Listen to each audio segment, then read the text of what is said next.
नमस्कार, मेरा नाम डॉक्टर राकेश कुमार है। मैं मानस साइकेट्रिक क्लिनिक पटना से बोल रहा हूँ और मेरे साथ है क्लिनिकल साइकोलॉजिस्ट मालनी शाह जी। और आज ये कुछ बहुत ही पर्टिनेंट क्वेश्चंस हैं साइकेट्री से रिलेटेड, वो पूछेंगे और मैं उसका उत्तर देने की कोशिश करूँगा और इनका भी राय जानने की कोशिश करूँगा। जी मालनी जी, पूछिए। सर, आज मेरा सवाल ओसीडी से रिलेटेड है। ओसीडी क्या होता है?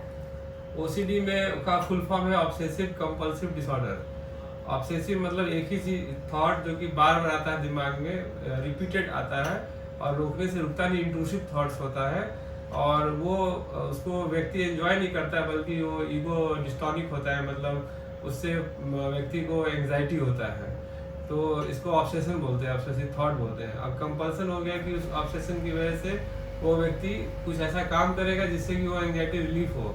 जैसे कि किसी को लगेगा कि हाथ में गंदगी लगा हुआ है या कहीं गंदगी लगा हुआ है, तो अपने हाथ को धोएगा या अपने आप को नहाएगा धोएगा या सामान को साफ करेगा, तो कंपल्सन हो गया। इसी को या फुल फॉर्म में उस फुल में ऑब्सेसिव कंपल्सिव डिसऑर्डर बोलते हैं और शॉर्ट में ओसीडी बोलते हैं। सर, इसका इलाज कैसे होता है? पहले तो इसके लक्षण मैं बता देता हूँ। लक्षण में ज़्यादातर पेशेंट जो आते हैं उनको गंदगी से लेकर के घृणा आना, ऐसा लगना कि बहुत कुछ गंदा है और बार बार साफ सफाई की जरूरत पड़ती है, वो सबसे ज़्यादा रहता है। इसके बाद सेकंड में जो है वो चेकिंग का, लोगों को लगता है कुछ चीज़ खुला छूट गया है, कुछ ताला खुला छूट गया है, कुछ सामान सही से नहीं रखे हैं या कुछ चीज़ है जो कि गुम हो जाएगा, तो वो बार बार चेक करते हैं। तीसरा चीज़ होता है कुछ इस तरह से भगवान को लेकर के या अपने घर के रिलेटिव को लेकर के दिमाग में गंदे इमेजेस आना।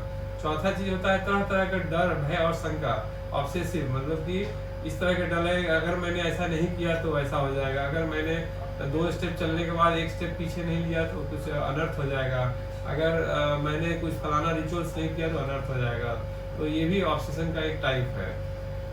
और जहाँ तक आई इलाज की बात, ओसीडी का इलाज दवा से SSRI देते हैं और उसमें 6 हफ्ते से लेकर के 2 महीना 2.5 महीना लगता है और दवा कम से कम 6 से 9 महीना से लेकर के 2 से 3 साल तक चलता है। माइल्ड टू मॉडरेट ओसीडी में, सीवियर ओसीडी में दवा काफ़ी लंबा चलता है।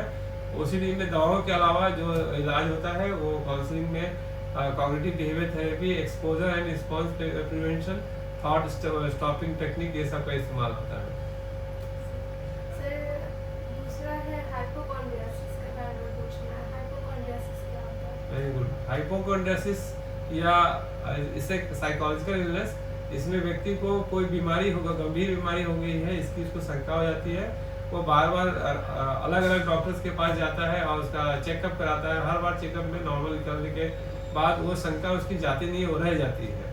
अगर वो शंका इतना ज़्यादा है कि डॉक्टर के सामने ही में वो कन्विंस बिल्कुल नहीं हो, तो वो डेल्यूजनल लेवल पे है। अगर थोड़ी देर के लिए कन्विंस हो जाता है, फिर थोड़ा दिन के बाद उसको विचार आता है, तो वो आइडियल लेवल पे है। हाइपोकॉन्ड्रियासिस का पेशेंट, जैसे एग्जांपल लीजिए कि वो आके बोलेगा कि मुझे पेट में कैंसर है, थ्रोट में कैंसर है या HIV है। ऑल्दो कैंसर का HIV का टेस्ट कम से कम 10 बार करा चुका है, थोड़ी देर के लिए सेटिस्फेक्शन मिलता है, फिर उसको लगता है नहीं डॉक्टर ने ठीक से नहीं देखा या कुछ चीज़ छूट गया है, तो वो बार बार आता है। इसका इलाज कैसे किया? हाइपोकॉन्ड्रियासिस का इलाज SSRI और एंटीसाइकोटिक्स होता है। इसके अलावा कॉग्निटिव बिहेवियर थेरेपी भी इसका इलाज है। और इसके अलावा एक बहुत ही आजकल ज्वलंत मुद्दा है जो कि मैं डिस्कस करूंगा, वो है irritable bowel syndrome. Irritable bowel syndrome में जो एक तरह का हाइपोकॉन्ड्रियासिस का ही एक टाइप मान के चलिए, जिसमें कि व्यक्ति को लगता है कि उसको पेट में बार बार गैस हो रहा है या बार बार पॉटी लग रहा है।